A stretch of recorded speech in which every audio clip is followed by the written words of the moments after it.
dünyasında yaşanan en son gelişmeleri, herkesin çok merak ettiği konular var bugün gündemimizde. Hepsini konuşacağız sevgili Onur Akay'la. Hoş geldiniz. Semra Karadaş mesaj yazmış bile. Onur Akay sevgili arkadaşım, hoş geldin yayınıma. Hoş bulduk Bilal abicim. Yine Bilal Özcan TV'de olmak çok güzel. Herkese mutlu, güzel bir akşam diliyorum. Bugün özel bir yayın oldu. Pazartesi yayını yapamadık tabii ki bizim günümüzde. Bir Perşembe akşamında buluşuyoruz. Herkese sevgiler, selamlar efendim. Evet, Onur Akay'la canlı yayın yapmak çok güzel.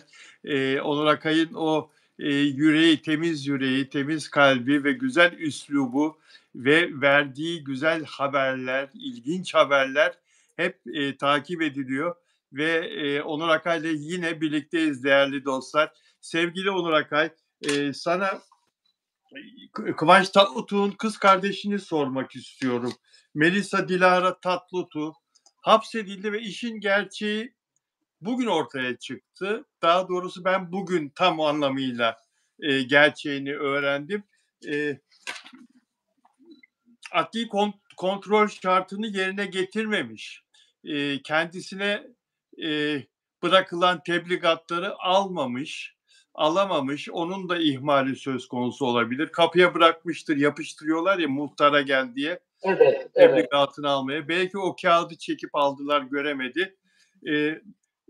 Şikayetçi olmuş tartıştığı kişi. Hakim de uzaklaştırma vermiş. Hani uzaklaştırma, seninle ilgili de Harika Avcı istemişti uzaklaştırma. Ve demiş ki mahkeme, karakola da gidip imza vereceksin haftanın belli günlerinde. Kıza, Kıvanç Tatlıtuğ'un kız kardeşine tebligatı almadığı için karakola gitmemiş imza vermeye. Zorlama hapis. 3 gün. Sen de yatmıştın değil mi? Tabii. Aynı onun gibi yani tazik de diyorlar herhalde, bunun bir ismi daha var. O hapse çarptırılmış. Ben de öğrendim Bilal abicim. Çıkmış zaten, şu anda cezaevinde olmadığını da öğrendim ama doğru bilgi diye biliyorum. Beni de bazı gazeteciler aradı. Evet. Kendilerine de ilettim, söyledim. Bana da sordular. Birkaç gün önce oldu da daha basına yeni düştü aslında. Biz duymuştuk. Evet. İşte dün bugün yazıyorlar. Dün düştü sanırım. Tabii artık bayan erkek fark etmiyor değil mi? Erkeğe uzaklaştırma alınıyordu. Erkekler, bak şimdi karşımızda çok başka bir durum var. Bir bayan alıyor ve böyle bir durumla karşı karşıya kalıyor. Geçmiş olsun diyelim. Çok bağlıdırlar birbirlerine. Ben bilirim 5 kardeş. Gerçekten de ailece de bağlılardır. Evet. Kıvanç da kardeşlerini çok sever. Çok geçmiş olsun diyorum. Avukatı da açıklama yapmış zaten. Avukatın açıklamasını da ben gördüm. Evet. İşte yani usul hükümleri gereğince girdiği söyleniyor. Kanuni itiraz haklarını da kullanamamış sanıyorum. Tebligatı Ondan dolayı. haberi olmamış mahkemenin verdiği uzaklaştırma kararından ve adli kontrol karakola imza vermesi gerektiği kararından. Dolayısıyla boşandığı kocasının sevgilisiyle tartışmış. Telefonda artık ne söyledilerse birbirlerine karşı taraf şikayetçi olmuş ve mahkeme de karşı tarafı haklı görmüş. Belki de ispatlayabildi mahkemeye karşı. İspatlayabildi demek ki, değil mi? Tabii Bilal abicim, yoksa hani ispatlamadan kolay olmuyor bu şekilde. Ama şöyle bir durum, yani karşı taraf da bayan olduğu için bayanı her zaman da biliyorsunuz haklı görüyorlar. Mesela Meltem Müraloğlu olayında ben aslında her yazdığım doğru, ne bir suç var ne bir şey var ortada. Sadece onun, hani ben çok fazla kendisiyle ilgili yazılar yazdığım için çıkarttığı bir zorlama hapisidir. Bir de Bilal abicim ıslak imza atmadan, yani sana tebliğ edilmeden geçerli olabiliyor mu? Aslında ben olmuyor diye de biliyordum. Ama mahkeme kararını vermiş. Kararını vermiş. Tebligatı demek ki muhtar alınca sayılıyor herhalde. Muhtara gidince Evet. sayılıyor diye biliyorum ben. Yani kendisi almış gibi oluyor. Yürürlüğe giriyor. Mahkeme kararı havada kalmaz çünkü. E, Tabii. Çok geçmiş olsun Melisa Tatlıtuğ ailesine. 5 kardeşler demek. Ben 3 kardeş biliyordum onları. Abisi Beş Cem verdi. Kıvanç ve kız kardeşi Melisa biliyordum. Sen nereden biliyorsun Cem 5 kardeş Cem olduklarını? Tatlıtuğ Sen iyi tanıyorsun onun galiba bu aileyi. tabii Best Model'dan dolayı o zamanlar, o yıllarda, çok eski yıllarda tanıyorum yani. Bir de ben böyle tabii sanat camiasının içinde olduğum için birçok sanatçıyla, dostlarımızla görüşüyoruz, konuşuyoruz. Bilal abicim şöyle e, Cem Tatlıtuğ'un annesi, anneleri bir, babaları Tamam, ayrıdır. Annesinin tamam, ilk eşinden. tamam, tamam. İlk eşinden 2 Sonra, çocuk var. Hepsi birden kardeş sayılıyor değil mi? Hepsi birden. sonra Evet, bir tamam. tane var, bir tane Cem Tatlıtuğ. Ondan sonra gelenlerin hepsi babası bir Tugay var, Kıvanç'a benzeyen Tugay Tatlıtuğ. Tugay Sonra da Kıvanç, sonra da kızlar işte Melisa ve İpek. toplam 5 kardeşler. Evet. Evet. Peki geçmiş olsun diyelim. Bu arada benim özel abonelerim burada mı? Yayında mı? Yusuf Dündar burada mı? İstanbul'dan Yusuf kardeşim. Özel üyem Samiye Yüksel burada mı? Samiye Yüksel. Burada olanlar bir ses verirse memnun olurum. Melida Manzano Arjantin'den, Buenos Aires'ten. Melida Manzano burada mı? Dilek Şenyurt Frankfurt Almanya'dan. Ve Delfina Dimasio Şili, Güney Amerika bir başka ülkesi Şili'den burada mı? Dilerseniz sizler de özel abonem olabilirsiniz arkadaşlar. Onun için katıl düğmesine basıp yönlendirmeleri takip etmeniz yeterli oluyor. Ve lütfen beğen yapın. Abone olmayanlar abone olursa bizi güçlendirirsiniz arkadaşlar. Ve Onur Akay yayına başlamadan evvel seni beklerken katılmanın aklımdan şöyle bir şey geçti. Söylemek istiyorum. Hiç konuşacağımız konularla ilgisi yok ama senden dolayı ilgisi var. Zeki Müren'e sesi en çok benzeyen şarkıcı sensin. Bir an bunu düşündüm biliyor musun seni beklerken. Hakikaten içimden böyle geçti. Ben Zeki Müren'in dostuydum rahmetlinin ve çok iyi tanırdım kendisini. Hakikaten sadece ses olarak değil, karakter olarak da esprilerin ondan sonra dünyaya genel olarak insanlara, hayvanlara, bitkilere, doğaya bakış şeklin, insanların hep iyiliğini düşünmen, dost yaklaşman, bunlar hep Zeki Müren'de olan hasletlerdi, özelliklerdi. Bunu söylemek istedim, içimden geldi. Çok teşekkür ediyorum. O kadar Rica mutlu ederim. oldum ki Bilal abicim. Siz Zeki Müren'in en sevdiği gazetecisiniz. Teşekkür ederim. İnziva döneminde bile bir tek sizinle görüştü biliyorsunuz. Evet, evet. Ve sizden bunu duymak beni çok mutlu etti. Zaten hani ses renginde de olsa da benzerlik. Herkesin kendi tavrı, tarzı var. Ama üslup olarak beni benzetirler. Bülent Ersoy tonu, Zeki Müren üslubu derler hocalarımız. Evet. Profesör Doktor Alaaddin Yavaşça Hoca da öyle derdi. Muzaffer Özpınar da bir gün bana karış demişti. Hani karış köpeği kırmadır ya, karış demişti. Onu hiç unutamam. Ee, şeyde Taksim Gümüş Suyu'nda o zamanki plak şirketinin Evet, başındaydı hem de. evet. Değerli şeflerden, bestekarlardan. Tabii. İşte Bülent Hanım'la Zeki Müren böyle arası sanki hani kırma karış gibi böyle bir espri yapmıştı. Çok teşekkür ediyorum Bilal abi. Rica ederim. İçimden geldi, söylemek istedim. Bu arada Fransa'da soyulan Louvre Müzesi ile ilgili, Louvre Müzesi soygunuyla ilgili dünyayı ayağa kaldıran bu soygun. Biz bunu niye konuşuyoruz? İşin içinde mücevher var, elmas var yahu. Kadınlar en çok mücevher sever. Kadınlar altını çok sever. Değil mi? Onun için konuşuyoruz. İmparatoriçelerin mücevherleri çalındı. 88 milyon euro olduğunu açıkladı müze çalınan kıymetli takıların değerini. Paha biçilemez aslında ama böyle bir Evet, saptama. Evet. Ve videoya çekilmiş kaçanlar. İzleyebildin mi o videoyu? Soygunculardan 2 tanesi. izledim, Öyle mi? izledim Bilal abicim. Senle biraz önce canlı yayın öncesi telefon konuşmamız sonrasında Evet. izledim. Evet. Ne kadar enteresan değil mi? Yani 7 dakika içinde soyuyorlar ve sonra da işlerini bitirip 4 kişi o yük asansörüne sırayla binip ikişer ikişer kaçıyorlar. Ve işin enteresan. Sanki içeriden de bir yardım var gibi böyle zaten güvenlik zafiyeti kesin var. Yani onu oranın müdürü hanımı da kabul etmiş. E, Evet. ama bence içeriden de bir yardım var gibi yani geliyor bana. İçeriden yardım olduğu fikrine şöyle katılıyorum senin.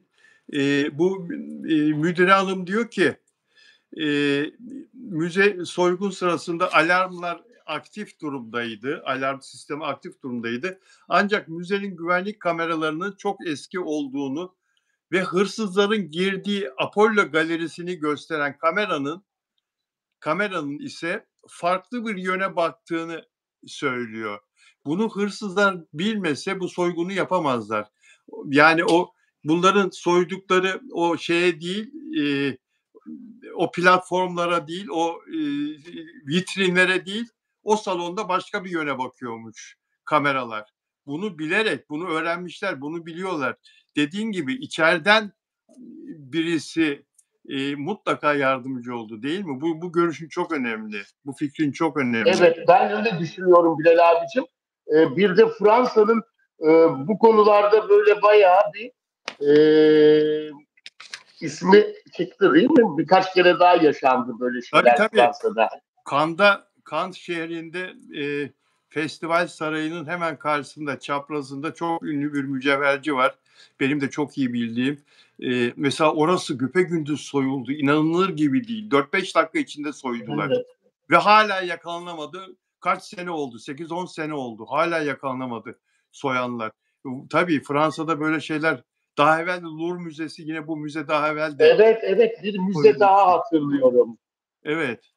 Eee, Yani İpek 80 milyon euro değil mi? Tabii o da onun paha biçilemez değeri var aslında ama herhalde üzerindeki mücevherlerin değerinden bahsediyorlar tabii. 80 milyon euro diye. O Se zaman evet, o 80 motorla kaçanlar hiç Türkiye'ye gelmesin. Buradaki starların parası yetmez onları almaya. yetmez diyorsun.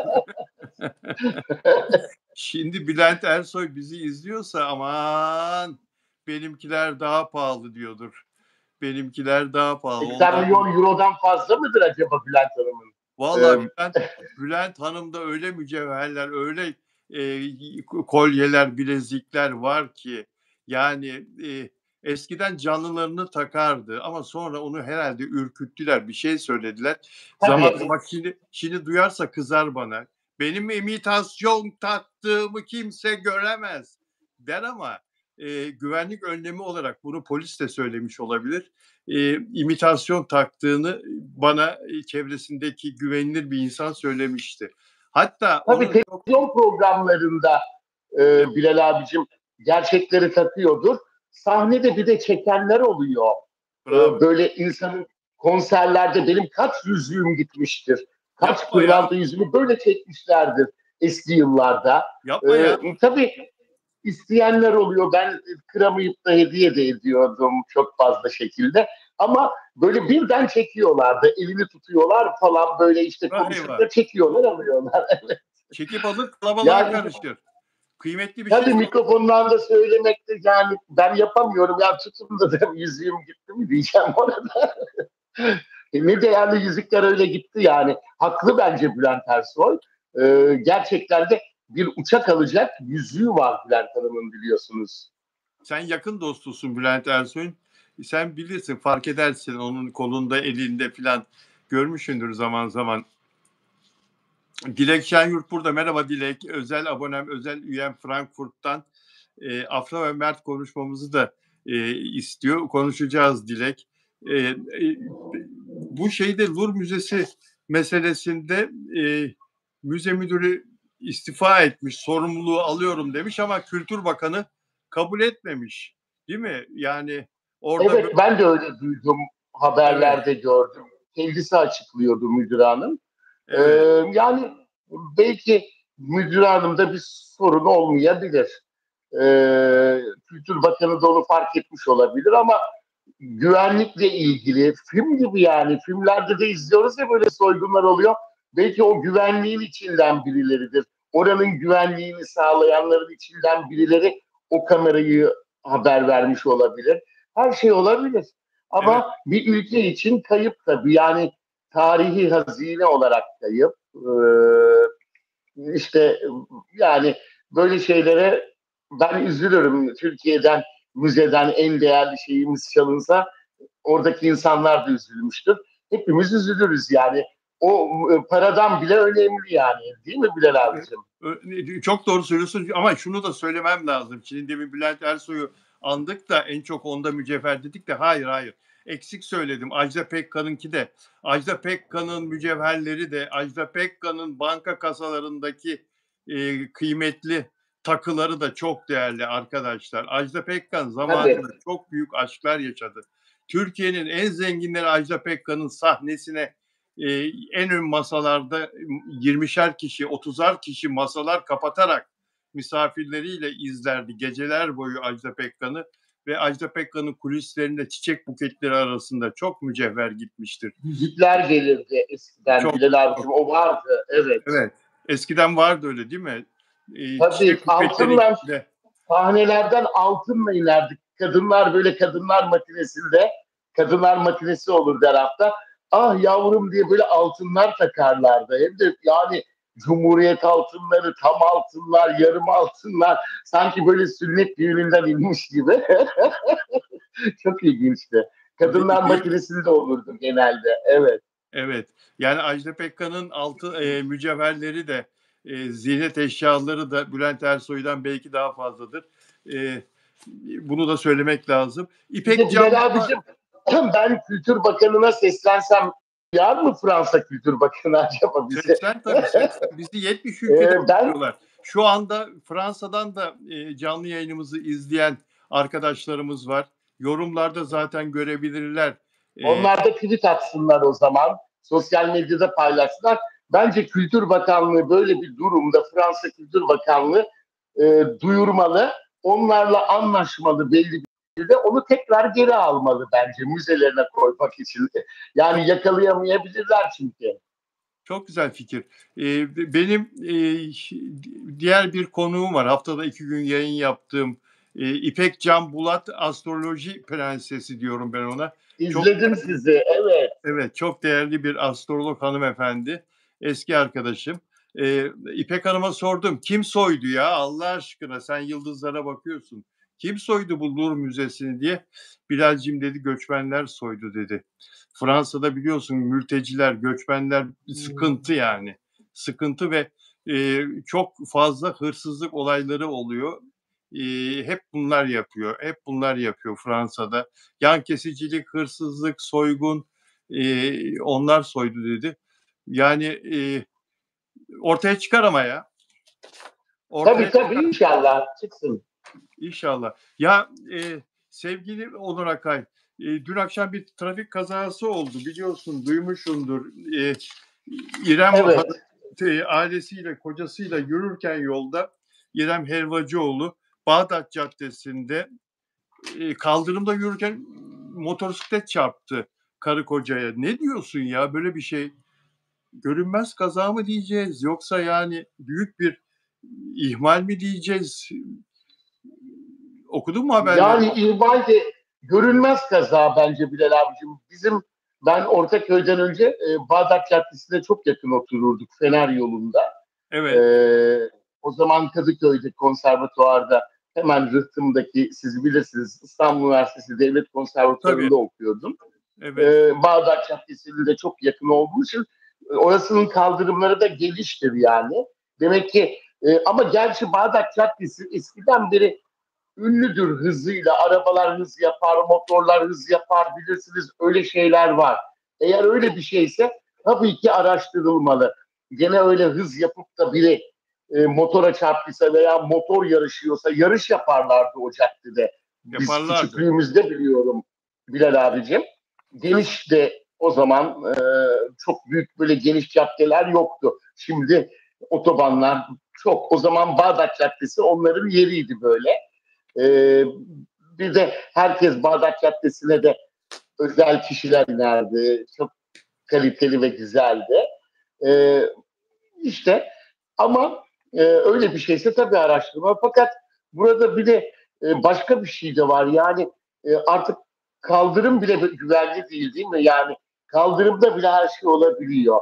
E, Maalesef. Sağlığa zararlıdır ama alkol varsa ondan olabilir. E, Yani hepsi tabii ki araştırılmalı. Daha yeni anne olmuş, hayattan alabilirdi. Bebeği yanında. Yanında mıymış o an bebeği Ya Bilal abicim? Değil, çok değil mi? çok enteresan. Şimdi kaza şöyle olmuş. Tabii bunu ilk başta öğrenemedik. İlk başta bir sürü değişik haberler çıktı, yayıldı. Evet, Araba trafikte Bağdat Caddesi'ne giderken senin dediğin gibi alkollü de olabilir. İhlal yapıyor, trafik ihlali yapıyor, trafik kuralı ihlali yapıyor. Şey yapıyor, ne diyorlar? Hani böyle ilerliyor, çapraz ilerliyor, makas atıyor ve motosikletli bir kadına çarpıyor. Kadının motosikletine çarpıyor yandan. Kadını savuruyor, kadın kaldırıma motosikletiyle çıkıyor. Kadın da yaralanıyor, düşüyor, yaralanıyor ve yere düşerken de İrem Elvacıoğlu ile kocasına çarpıyor. Çocuğu kucağındaymış, biliyor musun? Yeni doğmuş bebeği. 10-15 ah, ah. günlük bebek. İrem Elvacıoğlu'nun kucağında kız bebeği. Tabii o annelik refleksiyle onu sarıyor, kucağında sıkı tutuyor, düşüyor ama bebeğe hiçbir şey olmuyor. Ana kucağında korunuyor bebek. İrem Elvacıoğlu'nun kafası yarılıyor. 12 dikiş atılıyor. Dikiş atılmış. Evet. Evet. Kocasına da bir şey olmuyor. İrem Helvacıoğlu, yurt dışından bizi izleyenler için, onlar gerçi bizden iyi bilirler dizilerden. Evet, beğenilen bir oyuncu. Hem iyi oyuncu hem güzel bir hanım. Boylu poslu. Güzel, evet. Evet. Ve İrem Helvacıoğlu çocuğuna 7 aylık hamileyken, Ağustos ayında denizdeyken, birisi böyle gençler takla atarak denize atlamak isterler ya, iskeleden. Bunun üzerine düşüyor Evet. biri. Bir çocuk, bir genç bunun üzerine atlıyor, düşüyor. Parende atarken, denize atlarken. Kadın ne olduğumu şaşırdım diyor. Boynu zedeleniyor. Boyunda boyun fıtığı oluşuyor. Üzerine de böyle bir olay. Yani nazar mı var Bayağı kadıncağız? böyle ölümlerden dönmüş yani. Bebekler de Allah bebekleri de koruyor Bilal abicim. Trafik kazalarında da bazen görüyorum, okuyorum. Arabanın içinde yani annesinin kucağında olmasa bile bebek arabadan fırlasa bile kurtulabiliyor da değil mi? Ya Çok ilginç. Evet. ya. Böyle mucizeler oluyor. Evet. Geçmiş olsun diyelim değerli oyuncumuza da. Aslında bu toplumsal bir güvenlik sorunu da başka şeyler yoksa da tabii kaldırımlara nasıl bir önlem alınabilir? Araba park edilmemesi lazım mesela. Araba park edilen çok kaldırım var. Yayalar mecburen yoldan yürümek zorunda kalıyor. O yanlarına belki araba böyle kazalar olabiliyor. Yani bir şoför kalp krizi geçirebilir. İlla alkollü olmayabilir ya da direksiyon hakimiyetini kaybedebilir. Kaldırıma yanlarına bir koruma, güvenlik gibi bir şey de olabilir aslında Bilal abicim. Olmaz mı ki öyle bir şey yapsalar? Yani böyle eskiden koyarlardı ama arabalar da oraya çıkamasın diye. Ya olabilir aslında da işte o da Ama e, yine onu da aşar. İşte kaza, görülmez kaza da var maalesef. evet, bizi yurt dışından izleyen değerli takipçilerim için şunu söyleyeyim. Bağdat Caddesi diye hep ismini kullandık demin anlatırken. Bağdat Caddesi Paris'te e, ya da Los Angeles'ta Rodeo Driver, Londra'da Oxford Street, Paris'te Champs-Élysées, Aynen. nasıl onlar orada meşhursa İstanbul'un da en meşhur caddesi Bağdat Caddesi'dir. Hem kalabalık hem de bütün güzel dükkanlar, vitrinler oradadır. Günün her saati Bir kalabalıktır ve de arabalar da çok yoğundur. Etrafı da seyrederler insanlar. Bazı gençler de alkol alıp Onur'un söylediği gibi orada hız yaparlar. Gerçi yasaktır, kurallar, kameralar var ama yine de işte böyle istenmeyen olaylar oluyor. Sevgili Bilal abicim, evet, Taksim de var, Taksim Caddemiz de var ama Taksim de eskiden herkesin en güzel şekilde giyinip çıktığı bir yermiş. Çok anlatırlar. tabii, Çok farklıymış. Herkes oraya giderken en güzel elbiseleriyle gider. Gece programına çıkar gibi. evet, Fakat orası daha bir karışık. İstanbul'un şimdi artık. Bağdat Caddesi'nde böyle daha bir nezih bir toplum da yer alır, oturur her zaman. evet. Bağdat Caddesi'ne gelenlerin geneli okumuş kültürlü insanlar ve çevrede oturan gelir düzeyde yüksek insanlar. Orası bozulmadı, değil mi? Orası bozulmadı. Bağdat Caddesi'nin o şeyi. E, Ama Taksim'de her türlü insan var. Her türlü Tabii. her çeşit insan var. Peki Mert ve Afra'yı sorup duruyorlar. Mert ve Afra'nın nerede olduğunu merak edenlere, Afra neredeyse Mert orada yahu, bu kadar basit arkadaşlar. Hep yazıyorsunuz. Mert neredeyse Afra orada, Afra neredeyse Mert orada. Biraz sonra konuşacağız. Onur Akay'ın da size anlatacakları var. Sevgili Onur Akay, ya Tabii. Fatih Üre'ye çok üzülüyorum. Bugün 8. gün, dün 7. gündü. Hastane bir açıklama yapmış ama hiçbir şey söylememiş yine ya. Evet, Üzülüyorum. Bilal abicim, 72 saati bayağı geçtik. Geçti ya, bayağı geçti. 8. gün. Yani durumu stabil, yeni açıklama. Uyutulmaya devam ediyoruz. Eee, Yani başka da bir şey yok. Hastane açıklaması, değerli sanatçımız diye başlıyor. Ben zannettim hani yeni bir şeyler söyleyecekler. Hiçbir açıklama yok. Acaba yani Yani doktorluğun bu tabii yapacağı bir şey yok. stabilde işte belirsiz bırakılan terimlerden biri. Ne olduğunu bilemiyoruz. Ee, Yani biraz daha böyle bir açıklama yapabilirler aslında ama demek ki yapmak istemiyorlar. Bu sefer de çok kötü sosyal medyada dedikodular yayılıyor Bilal abicim. Bir Aslında saniye, onun önüne bir geçmeleri saniye. lazım. Onurcuğum, sevgili Onur, tam burada bak, çok güzel bir şey söyledin. Tam burada ayırdığım bir şey var. Sana okuyacaktım, seyircilerimize okuyacaktım. Bir tane Twitter'da bir haber sitesi olduğunu iddia eden ben ilk defa gördüm. Geçtiğimiz günlerde evinde geçirdiği kalp krizi sonrası hastaneye kaldırılan Fatih Ürek'in yakın çevresinden alınan bilgilere göre doktorların beyindeki hasarı ölçmek amacıyla MR çekimi yapacağı sırada ünlü sanatçının yeniden fenalaştığı öğrenildi. İddialara göre tansiyonu yükselen Fatih Ürek acil müdahalenin ardından tekrar yoğun bakım ünitesine alındı. Öte yandan sanatçının son dönemde ailesi tarafından duygusal baskı ve maddi sıkıntılar yaşadığı yönünde iddialar da gündeme geldi. Bu maddi O sıkıntılar, iddiaları evet, o iddiaları ben gündeme getirdim Bilal abi. evet, konuşmuştuk burada. Kirasıyla ilgili ev sahibinin kirayı çok artıracağını ve ondan da rahatsız olduğunu da ben söylemiştim. Gerçi bunu yalanladı menajeri, maddi sıkıntılar Evet, iddiası. evet, o 5 katlı evin satışından sonra strese, yani maddi sıkıntı demek istemedim. Hani böyle maddi sıkıntısı e, olur ya insanın, çok aşırı, öyle değil. Yani kaybettiği bazı şeylerden dolayı stres demek istedim. Stres yaşamış. Zaten kalbinde en şeylerinden biri stres. Ama o okuduğunuz Bilal abicim doğru değil bence. Değil mi? Ben de onu söyleyecektim. O MR Sen olayı. sosyal medyada uyduranlar deyince bunu okumak istiyorum. Ya böyle bir şey olabilir mi ya? Bunu bir tek sen mi duydun kardeşim? Sen mi biliyorsun? Yani Fatih yakın çevresi. Hemen açıklarlardı o zaman. Zaten gittiğini açıklarlardı. MR çekilirken fenalaşsa yeniden söylerlerdi. Yani o zaman Demek ki beyinde hasar yok ki uyanmış. Kendinde belki. Tabii, tabii. Yani şimdi bu beyindeki hasar var mı yok mu bu konuda doktorlar hiçbir şey söylemiyorlar.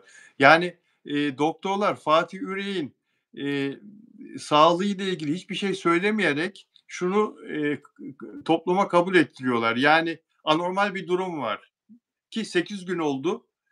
Bu adam gözlerini açmadı ya da açtı ama durumunda düzenli bitkisel hayatta ya da yani.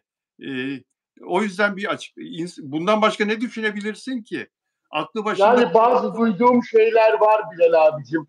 Pek iç açıcı değil ama söyleyemiyorum. Çünkü kimseye güvenemiyoruz. Seda Akay'ın söylediği bile doğru çıkmadı biliyorsunuz Bilal abicim. Evet, evet, evet.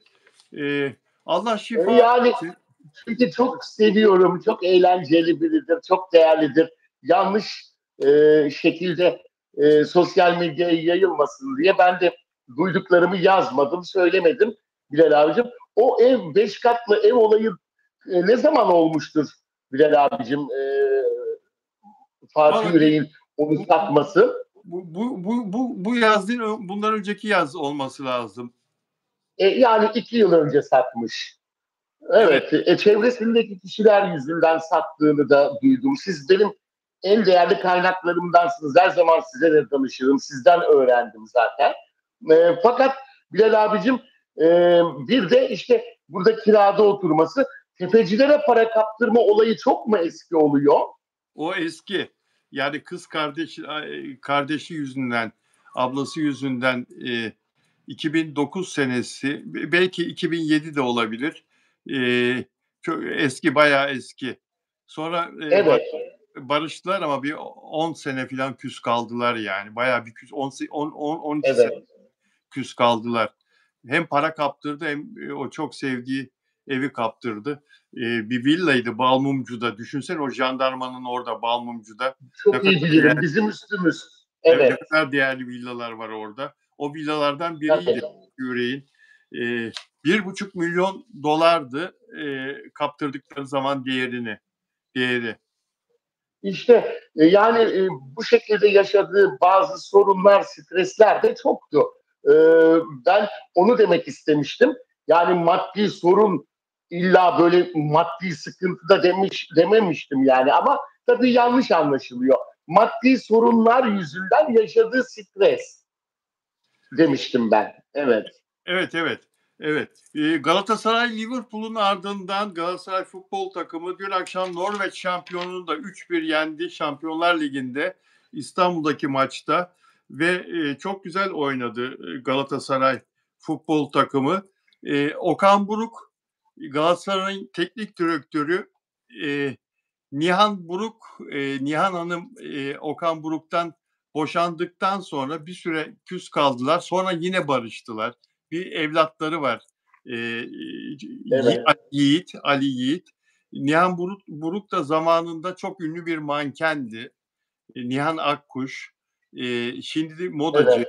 Evet. Dün akşam Nihan Hanım kocasının maçını izledi ve çıkarken gazeteciler kendisine mikrofon uzattılar. Nasıl buldunuz Galatasaray'ı diye. Ben dedi 3-1 yeneceğimizi biliyordum, söylemiştim skoru maçtan önce dedi ve Osimhen'in goller atacağını söylemiştim dedi. Kocanızı başarılı ve Okan Bey'i başarılı buluyor musunuz diye sordular. Okan uzaylı dedi, uzaylı olabilir dedi. Okan uzaylı olabilir dedi. Şimdi Evet. bunu niye gündeme aldım? Hem önemli bir başarı hem Nihan Hanım'dan dolayı magazin tarafı da var. Kendisi bir zamanlar podyumların en iyi mankenlerinden biriydi. Kim zamanı diyeyim? Cansu Dere, Tuğba Özay, Demet Tabii. Akalın'ın son zamanları, Demet Şener, eee, bunların mankenlik döneminde podyumda fırtına gibi eserdi Nihan Hanım. Eee, Asıl söyleyeceğim şu, Afra Saraçoğlu'na çamur attılar. Afra Saraçoğlu'na iftira attılar biliyorsun. Okan Buruk'la aşk yaşıyor filan diye. Nihan Hanım'la Okan Buruk aslında çok önceden barıştı. 8 ay kadar falan önce barıştı. Yani o iftiralar atıldığı zaman o karısıyla, yeni yeni barışmıştı Okan Buruk eski boşandığı karısıyla. Sen de zaten bu konuya hiç inanmamıştın değil mi? Bu Afra Tabii konuyla. bir masada oturuyorlar. Evet, Öylelikle ortaya çıkan bir şey. Yani zaten iki taraftan da açıklama geldi bu konuya. geldi. Afra da konuşmuştu. Okan Yani Buruk da konuşmuştu. evet, Ne kadar yanlış işte. Ama antiler hemen atladı tabii. tabii, tabii, tabii. Evet, o zamanlar onları düzeltmiştik. Canlı yayınlarda konuşmuştuk zaten Bilal abicim. Tabii spor magazin de önemli aslında. Bu da spor magazin oluyor. Eskiden daha çok vardı spor magazin değil mi? Evet, evet, daha çok vardı. Daha çok vardı. Ozan Güven'in cezasının Yani öyle bir deha ki diyor, e, benim eşim diyor, dünyalıların seviyesinin üstünde diyor yani. uzaylı olabilir diyor, evet. Sonra ayrılırken de peki Evet, teşekkür ederiz diyor muhabir.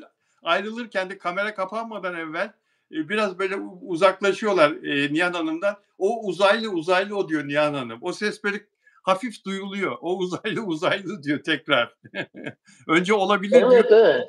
mikrofona, sonra da giderlerken o uzaylı diyor. Evet Evet, ama çok güzel, hem zarif hem de sportman yönünü de gösteriyor Nihan Hanım'ın bence değil mi? evet, evet, evet, evet. Çok sevindim ben de barışmalarına. Nihan Hanım da çok değerli bir hanımefendi, seçkin bir hanımefendi. Okan Buruk zaten konuşmaya gerek yok. Çok kaliteli bir insan. Evlatları Ali Yiğit çok büyük bir hastalığı yendi. Çok önemli bir hastalığı yendi. Hayata tutundu ve şimdi Allah'a şükür çok sağlıklı. Babasının işini yapıyor o da. Futbola çok meraklı. Galatasaray'ın bildiğim kadarıyla şey kadrosunda gidip futbolcu seçiyorsun ya yurt dışından filan bakıyorsun. Eee, Evet. o konuda çok yetenekli. Çok yetenekli. Yeni futbolcular keşfetme kadrosunda Galatasaray'ın. Eee, Harika, evet. O evet, zaman o iyi biliyor demek ki, iyi öğrenmiş demek ki, evet, evet, anlayabiliyor. evet, Evet. evet. Ozan Güven'in kadına şiddet uyguladığı için aldığı hapis cezası onandı. Eee, Evet, ben de bugün duydum o sabah Bilal abicim. Henüz herhalde girmiş mi, girecek herhalde. daha Teslim girmedi. olacak. Daha girmedi. 2 yıl 3 ay hapis cezası yerel mahkeme vermişti. Bir üst mahkeme itiraz etti ama üst mahkeme infaz yasasına göre dedi, şeye göre bu ceza dedi uygundur, her şeye uygundur, kanunidir. Bu cezada dedi abartı yok, bir şey yok ve infaz yasasına göre cezasının çok önemli bir kısmı denetimli serbestlikten sayılıyor. Ancak 45 gün yatması gerekiyormuş. 45 gün Tabii. cezaevine girecek. Yani Kadına karşı yapılan e, işte küfür olsun, taciz olsun, sözle taciz, cinsel taciz, her şeyde, ama böyle basit olsa bile, basit bir suç olsa, 2 yıl bile olsa bile abicim, mutlaka 30 gün kapalı cezaevinde yatıyorlar. Öyle bir kanun var. O da yatacak. Sonra açık cezaevine geçecek zannediyorum. sevgilisi o zamanki sevgilisi Deniz Bulutsuz'u çok fena dövdüğü iddia Evet. edilmişti Deniz Hanım tarafından. Bana işkence yaptı demişti. Alkol her şeye zararlı ya. Bu alkollüyken yapmıştı bunu Ozan Güven. Çok sarhoşmuş o sırada. Alkol alınca kendini kaybetmiş ve kadınla tartışınca da kadına şiddet uygulamış. Merdivenlerden filan aşağı itmiş evin içindeki merdivenlerden. Kafasını duvarlara vurmuş. Ama Kafasına ama şeyle vurmuş. Ne o Şam'dan gibi hani böyle bir çok kötü. abajur Abajur. kafasına vurmuş. O dava dosyasından biliyorum. Ama Ve Bilal abicim, çok alkol alan var, çok böyle sarhoş olan var ama bunu yapmıyor. Demek ki içinde var böyle yani her alkol alanda öyle yapmıyor yani. Yapmıyor, E, yapmıyor, tabii. yapmıyor. Tabii kendine hakim olmak lazım yani. İçince de derler ya ağzınla iç. Bak bu olay olduktan sonra tabii kadın karakola şikayet edince bu iş büyüdü. E, O zaman bir bankanın reklam yüzüydü bu. Hatırlarlar ING Bankası, Hollanda'nın Evet, evet. bankası reklam yüzüydü. ING Bank sözleşmesini bitirdi. Düşünebiliyor musun kaybettiği parayı? Ve Babil dizisinde oynuyordu. Babil dizisinde Halit Ergenç'le oynuyordu. Kadrodan çıkardı bunu yapımcı başrolde. Yerine Onur Saylak Egemen karakterini oynamaya devam etti. Bunun yerine ve Aynen. Yedi Kocalı Hürmüz müzikalinin kadrosundaydı projenin. O kadrodan da çıkarıldı. Tabii. Neler kaybetti ya. Neler kaybetti ya. Tabii, tabii. Yani Yani ben neredeyse adını bile unutmuşum yani. Hapis cezasıyla aklıma geldi Bilal abicim vallahi. aynen öyle. Ee, Canım benim, arkadaşlar yazıyorlar sürekli olarak Afra ve Mert konuşmayacak. Bazen Bilal abicim ben mesela böyle kedili evlere gittiğim zaman hemen şuralarım böyle taşınır. Ama Öyle köpekte olmuyor. Köpeğe karşı alerji yok. Bazen de sürdüğüm kremlere karşı oluyor. Bugün bir krem yaptı bende. Biraz şöyle bir hareketlerim oluyor. Kusura bakmasınlar. yok canım, Evet. yok canım. Bu alerji maalesef pek çok insanda oluyor. Hafif bende ama yine de oluyor böyle. Şuralarım da yapıyor. Evet. Bazen de bir kedi olunca değil de beş altı kedisi olan arkadaşlarım da oluyor. Köpekte bir şey olmuyor ama kedide oluyor. Olmuyor hiç. Köpekte hiç olmuyor. Evet. Enteresan.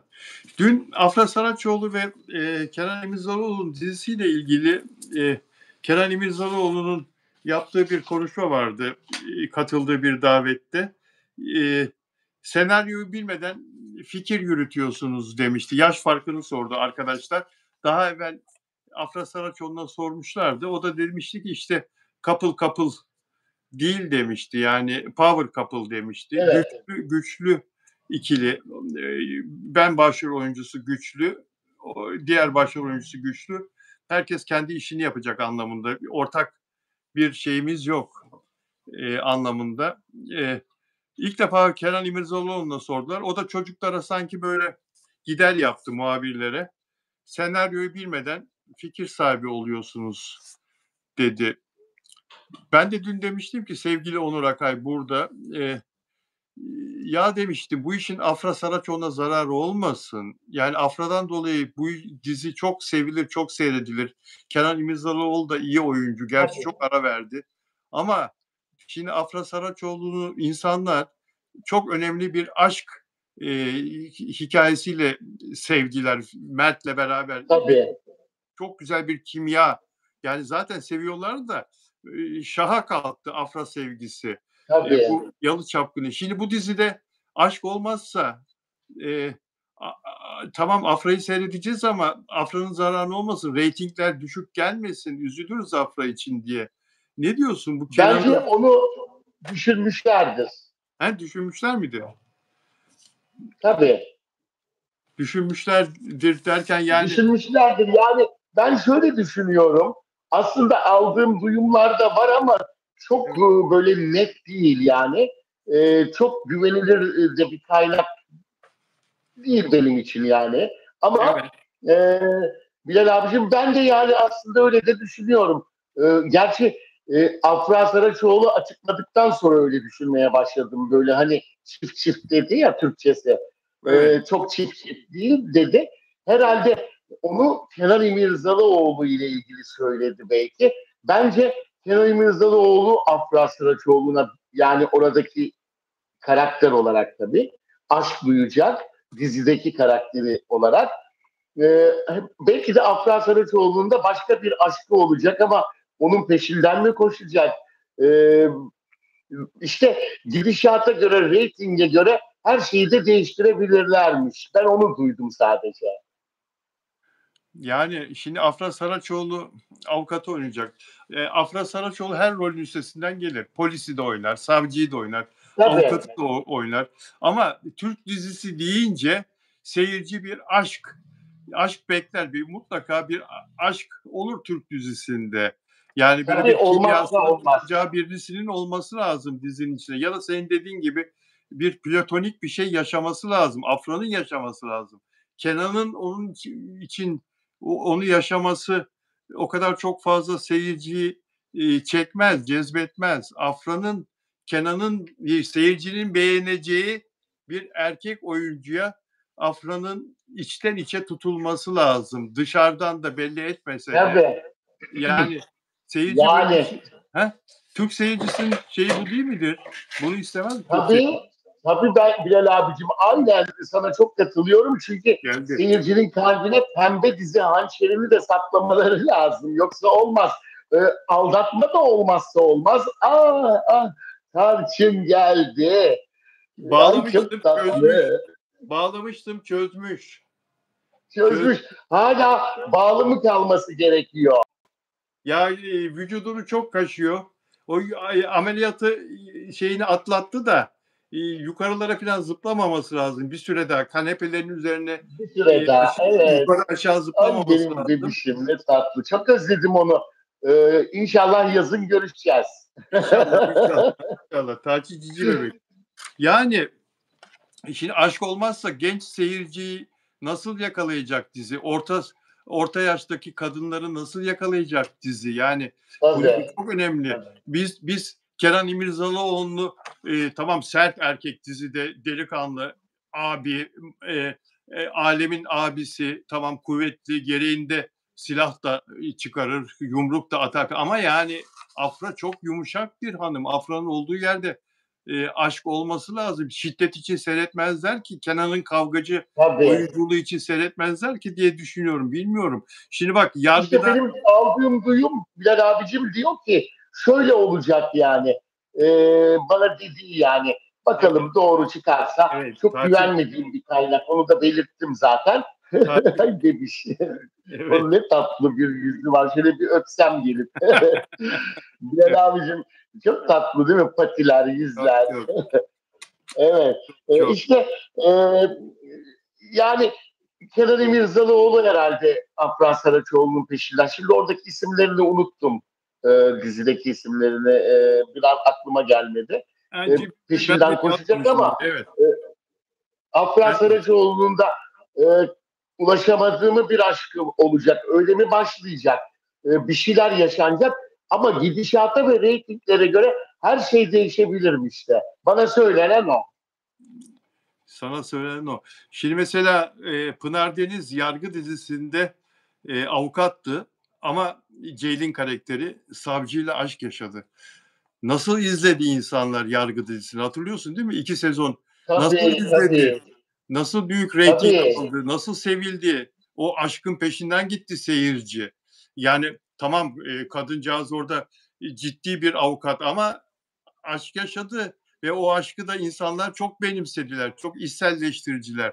Dilek Şenyurt, ay Tarçın çok tatlı diyor özel abonem. Evet. Teşekkür ederim. Evet. Kenan İmirzalıoğlu diyor ki senaryoyu bilmeden fikir sahibi oluyorsunuz diyor muhabirlere yaş farkını sorunca. Ya senaryoyu bilsek ne olacak ki? Yaş farkı 22'den 23'ten 11'e mi 10'a mı düşecek Kenan İmirzalıoğlu? Yani, Yani evet. aranızda bir yaş farkı bayağı bir yaş farkı var.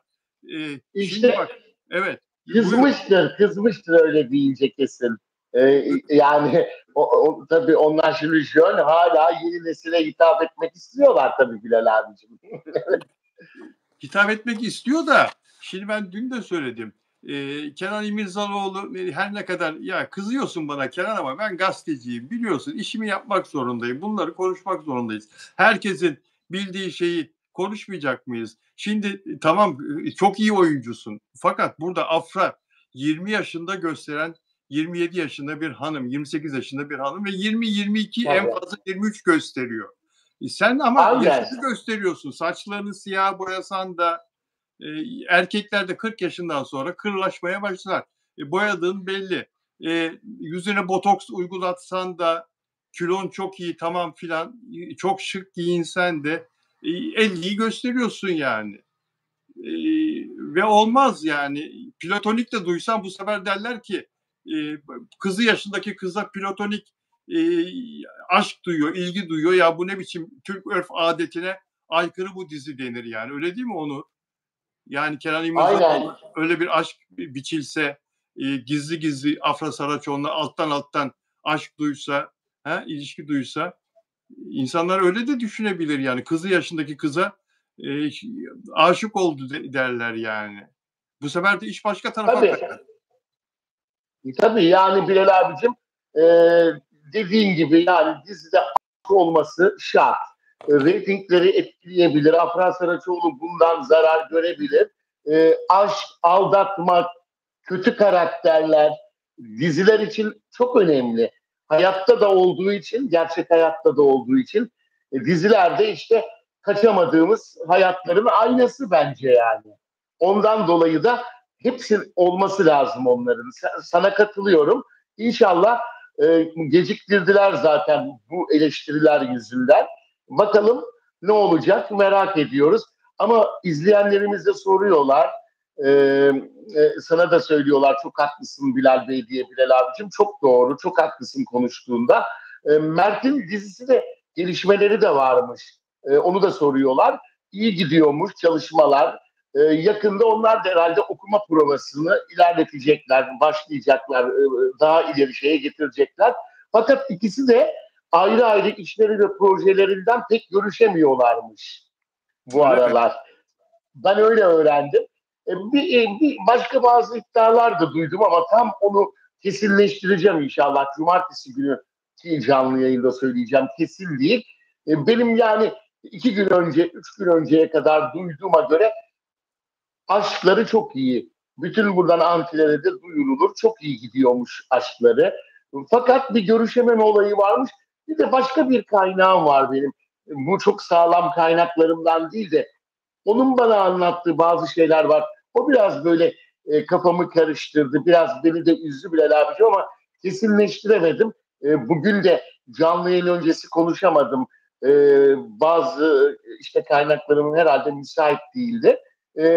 İnşallah cumartesiye öğreneceğim bakalım. Olumsuz bir şeyler inşallah yoktur diyorum. Öyle bir şeyler duydum ama bakalım Afra ile Mert arasında. Olumsuz bir şey olmasın. Bak Afra Mert konuşuyoruz diye nasıl dinliyor. Tarçın da onların hayranı. Tarçın da ilgiyle Afra ve Mert'i. Seni de zaten Tarçın çok seviyor Onur Akay. Akçay'a o da geldi 2 kere sizin evinize. Tabii. Senin orada annenin çok selamlar anneciğine. Annenin yaptığı güzel mamalardan da yedi. Tarçın da nasiplendi. Dolayısıyla seni de benim canım. Evet. seni. Şimdi bir de şunu söyleyeceğim. Tarçın, Leo hepsi meşhur oldu. Nagi. Doğru. Afra Saraçoğlu 1997 yılı Aralık ayı doğumlu. Mert Ramazan Demir 1998 yılı Ocak ayı doğumlu. Gerçekte Afra Mert Ramazan Demir'den 1 ay büyük. Ancak diziye bakıyorsun, Yalı Çapkını'na bakıyorsun. Afra Saraçoğlu 22-23 en fazla göstermiyor. 24 göstermiyor. Yaşında 22-23 yaş gösteriyor. Mert de 28 yaşı dolu gösteriyor. Yani hiçbir uyumsuzluk yok. Birbirlerine çok yakışıyorlar.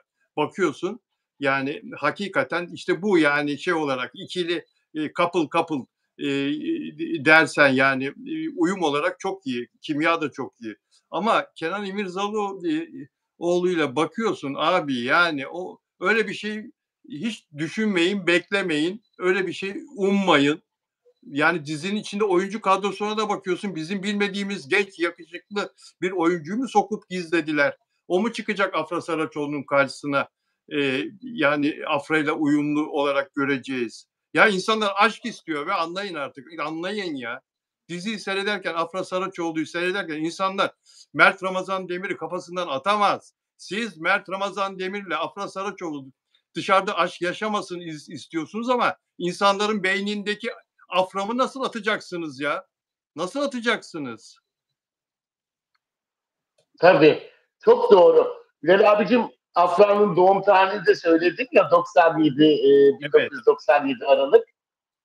Evet. Ben de 97'nin Haziran ayında albüm çıkarıyorum, İstanbul'a alıyorum. 98'in yaz ayında da burada konser verirken kulisimde bebek arabasında uyumuştur Afra Saraçoğlu. Öyle mi? Evet. Komşunuz olduğu için annesi konserine geldi de anladığım kadarıyla. Tabii buralarda da zaten ilk buralarda meşhur olup ben İstanbul sahnelerine gittiğim için 1994'te Cemal Saatli'nin meşhur şair yarışmasında birinci oluyorum. Körfez'in Prensi diye birden ün yapıyorum. Buranın en iyi mekanlarında 4 ay her gece full, etraflarda binlerce insan girmek için bekliyor Bilal abi. 90'lar yıllarını bilirsin. İnsanlarda ekonomi daha iyi, her gece dışarı Tabii, çıkabiliyor. tabii, Ve de Seda Sayan beni alıyor, TGRT ekranlarına çıkarıyor. Plak şirketlerinden teklifler gelince çalışmalara başlıyorum. Konservatuvarı kazanıyorum, Kadıköy Devlet Konservatuvarı'nı, Sam Üniversitesi'ne. Hem okuyorum hem albüm yapıyorum. 97'de çıkıyor albümüm. Haziran'da, Aralık'ta Afra doğuyor. Bir dahaki yaz 98'de bebek arabasında beni dinliyor. çok güzel ya. Aynen öyle, evet. Afran bunu biliyor tabii. Sen anlatmışsındır. Tabii biliyor, tabii biliyor bunu. biliyor. Evet, evet. Anlatmışsındır sen. Ben doğum gününde de ben en son doğum gününe gittiğimde de bunların hepsini yad ettik. Annesi de vardı yanımızda. Lütfiye Hanım. Hep beraber yad ettik bunları. Evet. Ne güzel. Evet, bu şekilde. Sevgili Onur Akay, çok teşekkür ediyorum yayınıma katıldığın için. Canım benim, renk kattın. Her şey çok güzeldi. Ben 1977 doğumluyum. Tuğba Hanım sormuş. 77'liyim ben. 48 yaşındayım. İşte 49'a gireceğiz. Bir de bana kızan antiler, hep böyle takıyorum ya saçıma. Kel Onur diye yazıyorlar sürekli bana. Hayır ya. Hayır. Saçlarım var. Ya, çok uzun Hiçbir saçları. sorun yok. Sadece kuaföre falan böyle her zaman gitmediğim için, ben de uzun saçlı olduğum için ondan dolayı bazen kapatıyorum. Biraz da açarak çıkayım bari canlı yayında. Canın nasıl isterse. Canın nasıl Öyle yazıyorlar da onu da söyleyeyim dedim. Yazarlar. Ama ben rahatsız olmuyorum hiç öyle şeylerden. Ne yapalım, alıştık artık. Herkesi seviyorum. Onlar bana bazen tabii böyle ağır küfürlü konuşanlar da oluyor. Benim avukatım da takip edip onlara yazılar yazıyormuş.